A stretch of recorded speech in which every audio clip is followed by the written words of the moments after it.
আমারটা দেখুন, যুথিকা মণ্ডল, কাশ্যপ গোত্র, যুথিকা মণ্ডল, কাশ্যপ গোত্র।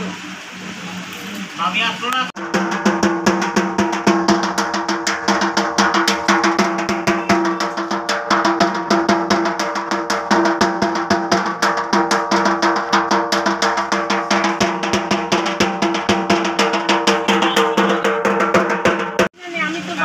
বন্ধুরা দেখো, রেডি হয়ে গেছি। রেডি হয়ে পাড়ারই এক জায়ের বাড়িতে চলে এসেছি।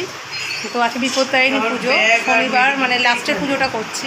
আগের পুজোটা করতে পারিনি, কেন প্রচণ্ড জ্বর ছিল, সেই জন্য আর করা হলো। তো এই যে পাটা গুছিয়ে নিয়েছি। আমার একটা ওর একটা, তোমার এই নিউনি তাগা নিউনি, গঙ্গার জল, এত আমার গায়ে একটু ছিটিয়ে দাও। এই যে গুছিয়ে নিয়েছি, আবার তোমাদের সাথে সব কিছু শেয়ার করবো। Hello guys, welcome back to পাখি ডেলি ব্লগ। কেমন আছো বন্ধুরা? আশা করি যে যেখান থেকে আমার ভিডিওটা দেখছো সবাই খুব ভালো আর সুস্থ আছো। তো দেখো, এই শাড়িটা আমি নতুন আজকে ভেঙেছি, নতুন পরে যাচ্ছি। কেমন লাগছে শাড়িটা পরে আমাকে অবশ্যই কিন্তু কমেন্ট করে জানিও। তো বিপত্তারিণীর পুজোয় কী করছি না করছি সবটাই শেয়ার করব। তো ভিডিওটা স্কিপ করো না, প্রথম থেকে দেখো। আর যারা যারা নতুন বন্ধুরা আমার ভিডিওটা দেখছো, যদি তোমাদের ভালো লাগে আমার ভিডিওটা, অবশ্যই কিন্তু আমার চ্যানেলটাকে সাবস্ক্রাইব করে পাশে থাকা বেল নোটিফিকেশানটা কিন্তু অল করে দিও। আর যারা পুরনো বন্ধুরা রয়েছো তাদের তো অনেক অনেক ভালোবাসা, অনেক অনেক থ্যাংক ইউ তাদের। তো তোমরা দেখতে থাকো, আশা করি ভালো লাগবে তোমাদের।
তো বন্ধুরা দেখো, আমাদের মায়ের মূর্তিটা কতটা সুন্দর, আর ওনাকে আমরা জলেশ্বরী মা নামে চিনি।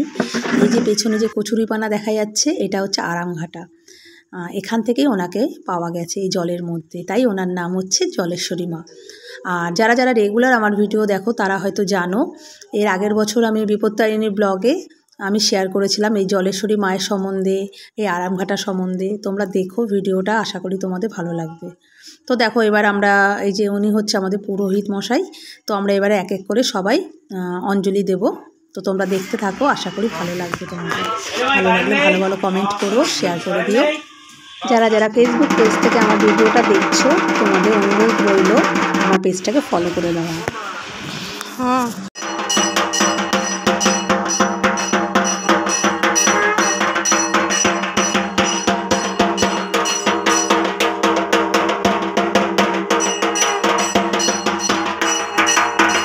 তো দেখো, এখানে রথ দাঁড়ানো রয়েছে, এই রথটা সোজা রথ চালানো হয়েছিল। আর এখানে দেখো হনুমানজি আর হচ্ছে আমাদের রামজির একটা মূর্তি, মানে বাড়িতে যত পুজো আচ্ছা হয় কিংবা কোনো জায়গায় যে বড় বড় পুজো হয়, সেই ঠাকুর এখানেই বিসর্জন দেওয়া হয়, এই জলেই বিসর্জন দেওয়া হয়।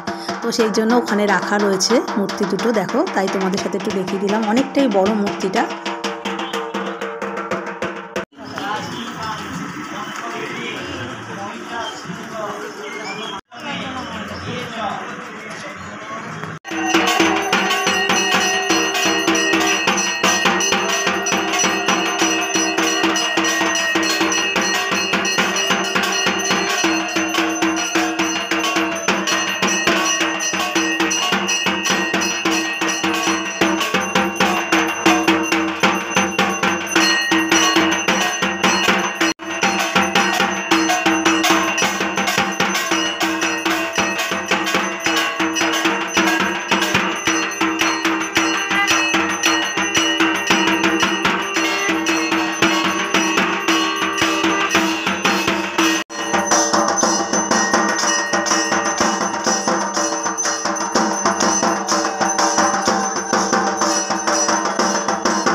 তো বন্ধুরা, আজকের মতন ভিডিওটা আমি এখানেই শেষ করলাম। দেখো, মায়ের ছবি দিয়ে তোমাদের সাথে ভিডিওটা এখানেই শেষ করলাম। তো তোমরা ভালো থেকো, সুস্থ থেকো।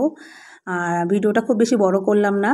তো তোমাদের সাথে আবার দেখা হবে নতুন কোনো ব্লগ কিংবা কোনো রেসিপির সাথে। ততক্ষণের জন্য ভালো থেকো, সুস্থ থেকো।